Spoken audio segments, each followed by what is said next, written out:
welcome everybody.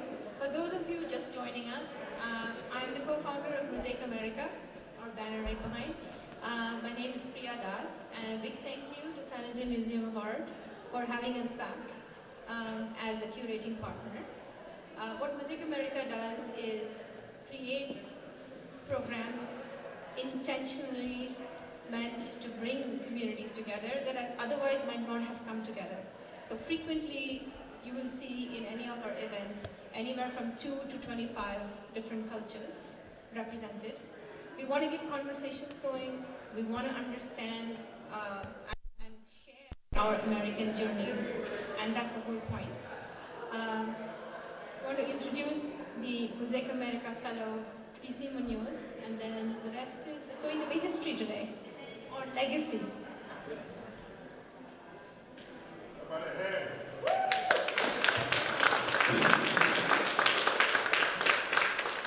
Hey, thank you. Good evening, everyone, and thank you to all of you who came up from downstairs to see this part of the show. I'm going to talk a little bit about this piece because it's had a long journey, and then I'll perform it, and then we'll talk a little bit about it and perhaps hear some of your stories as well. So the piece is called Legacy, and it is very specifically about colonialism in the Pacific. Well, my last name is Muñoz, and I grew up here in San Jose. And when most people see me, they assume I'm Chicano, but I'm not. My roots are in the Pacific and in Europe. And when I was growing up, I thought about that a lot, and I thought about what the colonial residue was, specifically from the island of Guahan, which is where my dad is from. My parents, by the way, are right here. I live in San Francisco, but I grew up here, and my parents are still here. And I wrote this piece that specifically explored the gifts and the curse of colonialism. Because with every time a country eats up another one or decides to take over another one in quest for power and domain, they bring things. They bring their culture and they give it to the land that they're taking over, whether we want it or not. And I started thinking about this. It was many years ago when I first wrote the piece. And then I started to formulate a way to do it musically. And when I wanted to do it musically, I contracted a guy named Danny Calanduyan.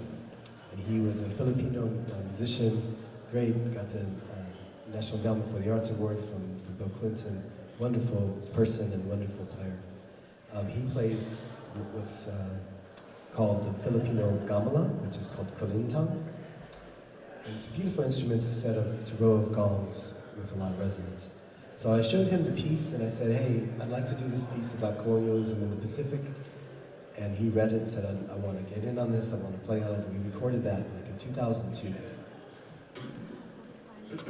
And that particular piece went over really well. And then I kind of let it sit for a while. And then, around 2013, I started working on a piece that specifically addressed multiracial identity, which is related to this as well. And I just inserted this piece I'm about to do into a project about multiracial identity called Half-Breed, which I performed here in San Jose and New York and lots of different places. And I've been performing that piece for a while. But recently, I was a composer in residence for classical ensemble called Quinteto Latino. And I did a performance for them where I performed Legacy with this instrument, which is called a slapstick. And those of you who were downstairs, you heard it. You have to sit through another spiel about the instrument really quickly. And I did a solo version of this thing that went over really well and seemed to resonate with the crowd in a really meaningful way. So I decided to rearrange the piece again.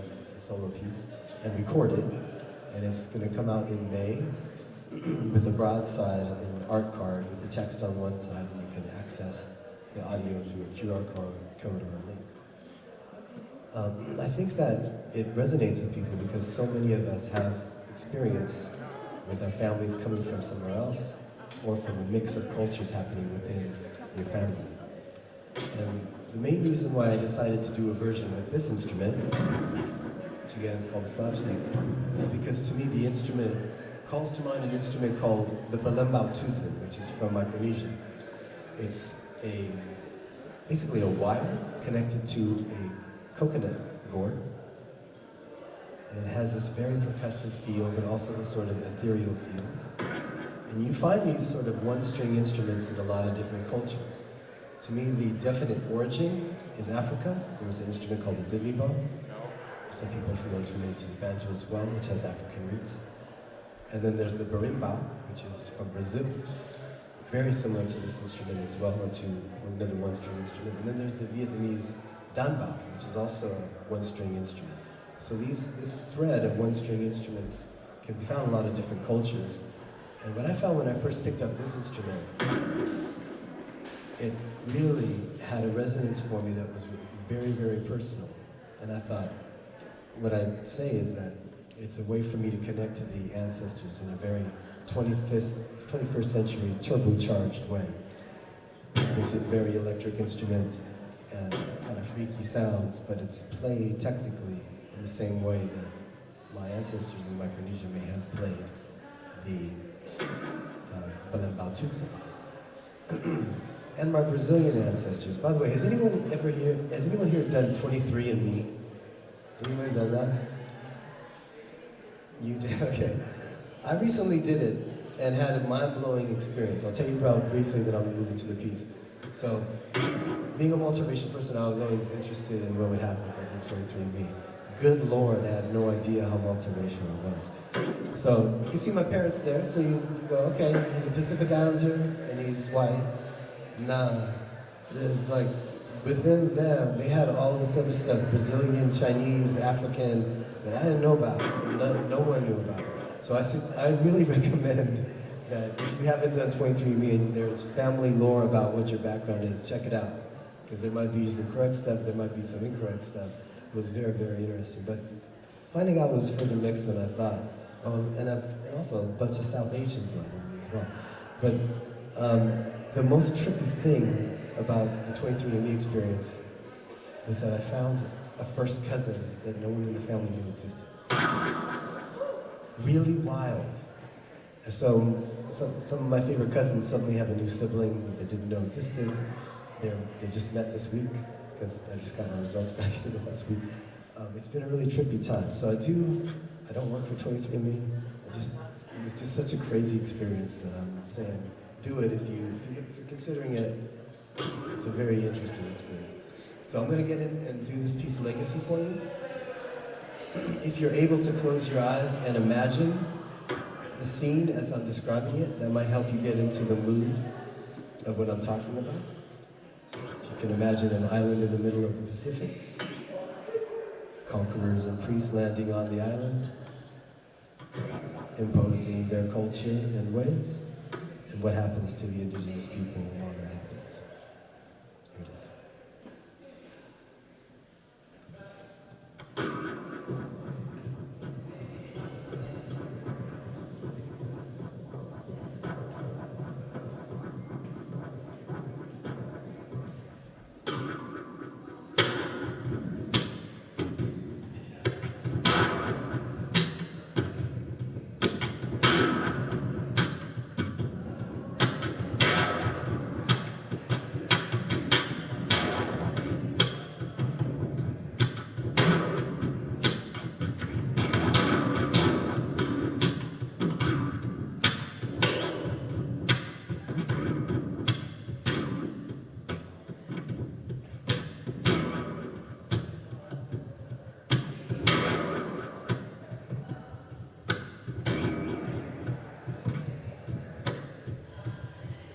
Standing on the point where my forefathers fought. And if singular moments live on, the atoms and cells understood through time. And there are 1 million sacred moments in my being this evening. Rage and euphoria, disgust and desire. True love in the worst sort of spite, half and half.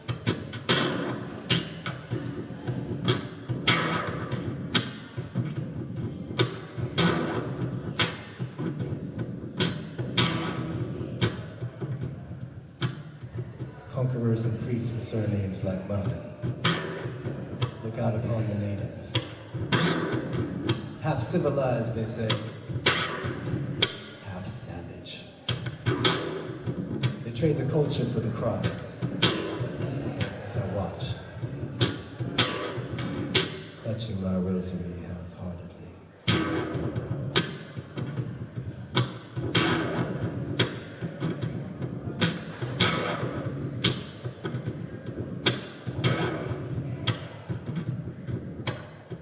I'm witness to every lost custom and word. Helpless as I watch these once mighty remnants drifting, floating, slipping into lost caverns of history and time, to be only possibly half remembered.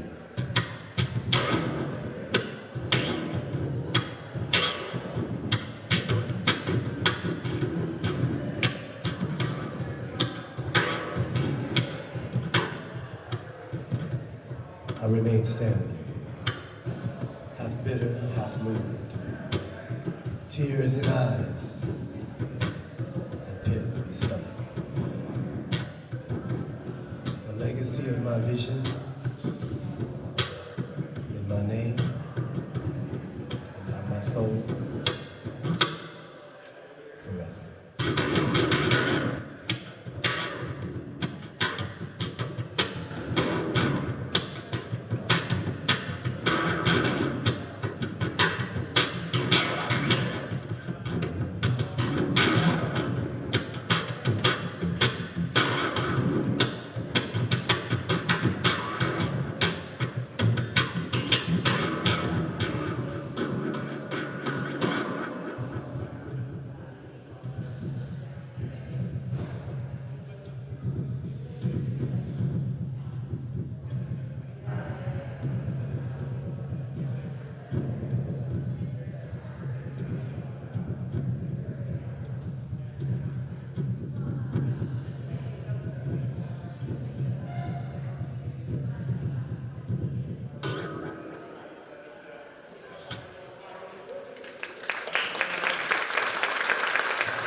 Thank you.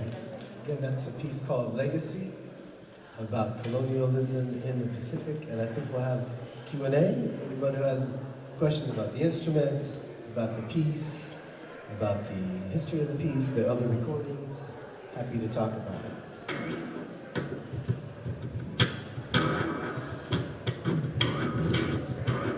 Yes.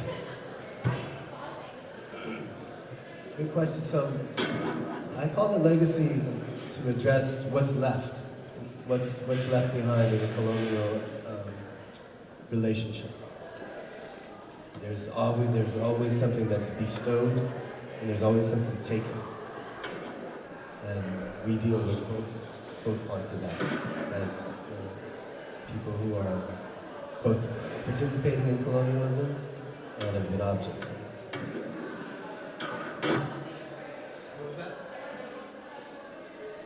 I can play some more slaps.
I think I mentioned this downstairs, but the guy who invented this, he's from Marin County, his name is Andy Graham. And he invents all kinds of really interesting percussion instruments and other kind of tonal instruments. And this actually won the 2017 Best New Instrument Award at the NAMM show, which is a music industry show where instrument makers debut, premiere new instruments, to see if musicians will take to it. Bless you.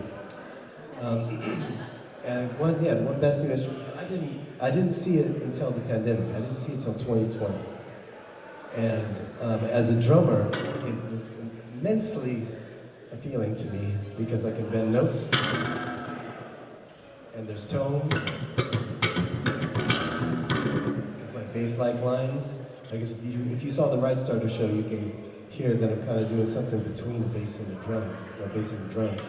And it's a very versatile instrument, and again, to me, it's very connected to indigenous cultures and specifically to the Bilam Baltuza from Micronesia. The guy who invented it has been very supportive of my videos of this instrument, and he very kindly gave me an instrument that he recently made. He only made 2 of them. It's a kind of a giant version of this one. It's like 5 feet long. Sounds different. It's played totally differently, and I'm starting to work on it. Maybe the next time I come to San Jose Museum of Art, I'll have mastered and I'll be able to play it. For now, I'm sticking to this one, so I put a lot of hours into it. But I'll put hours into this other one as well, and get good on it and come back and play it. Any other questions about the piece or the instrument? Or... Yes, hi. So, how do you tap into like your inspiration? Many tap into do you meditate? That's a great question for creative practices. I do meditate, but usually when I meditate, it's to clear out. But when you clear out, you give yourself room to fill up. You know, so that's one of the things. Is I try to stay open to art that maybe I don't understand. That's one big thing. Like if I don't like a piece of music or a piece of visual art, I'll go a little deeper and look into why I don't like it, and see if I can even still learn something from it. And that'll sometimes spark, like, oh, I could do something like that I do like, you know, like as a corrective. And I'll go that way. So I can find inspiration pretty much anywhere. In terms of writing, I will write down phrases and titles all the time, or I speak them into my phone. If it's purely musical ideas, I will sing them into my phone, then go back and play them on an instrument or get it ready for a song. So it's about staying open to what's being given to you. Because, you know, throughout the day you're going to hear, especially for me as someone who plays rhythm instruments, I might hear, even down here, I can hear the crowd noise. For a brief minute I heard a rhythm to it. It sounded like they were going, it sounded like a little chant. And that in itself is inspiring to me. Like, it sounds like there may have been a chorus breaking out down there.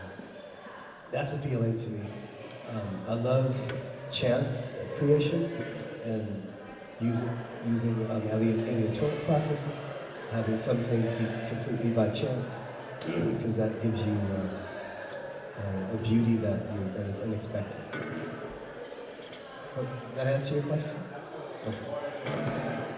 Yes.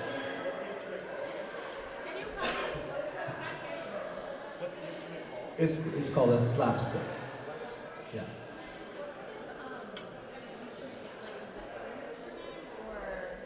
What was that? Like what kind of like classification of instrument is it?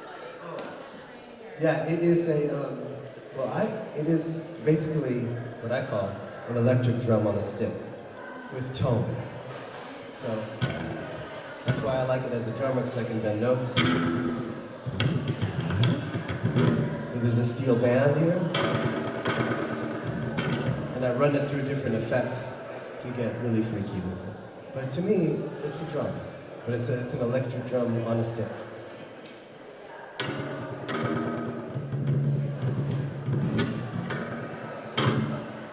Anybody else? Questions? Comments? One more question. Go ahead. in these works, to me, are very moving. The energy, the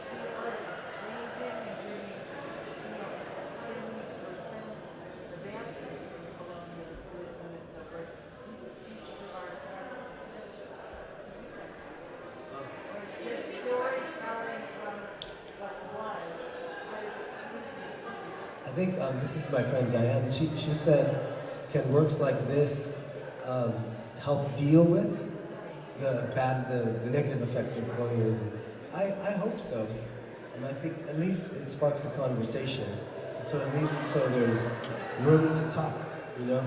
There's room to have a conversation and say, and also I think that's what one of the points of the piece is, I can acknowledge the things that, for instance, specifically, that Spain brought to Guam, and some of them are good. And I can acknowledge that. And then I can also acknowledge the brutality that occurred while that was happening. Like they're not exclusive, they're both those things happen. And when you talk about colonialism, I think you have to talk about all of that. So, and I hope these pieces help spur conversations and healing if possible. If I may, Diana, to me, so I grew up in India, colonized, invaded, etc., etc. In his poem, The Black Pacific Island Legacy, he uses the word savage. And it stuck with me because sometimes that is what you felt for unknown reasons, you know, and there is something I think called generational that you carry in your DNA, and you don't even realize it till I read that word savage, and I'm like, oh my God, some of us feel that way about our fellow citizens growing up in India, right? In certain circumstances, there's a lot of pride, right? But there's also a lot, something unnamed and that makes you feel like, oh, a fellow citizen is less than. Like, we will feel that about ourselves. And I just realized that possibly because we were forced and compelled to think of ourselves that way. So yes, it was to find words to describe that thing that has never been acknowledged within you. For me, that is the power of having words like this. Yes. Yes. Beautiful question, beautiful answer, evocative. We are now officially, this is a wrap. The museum will close in 4 minutes. Thank you, everybody. Please join us, support us, email me, find Mosaic America. We need more of you to join us. Mosaic Thank America.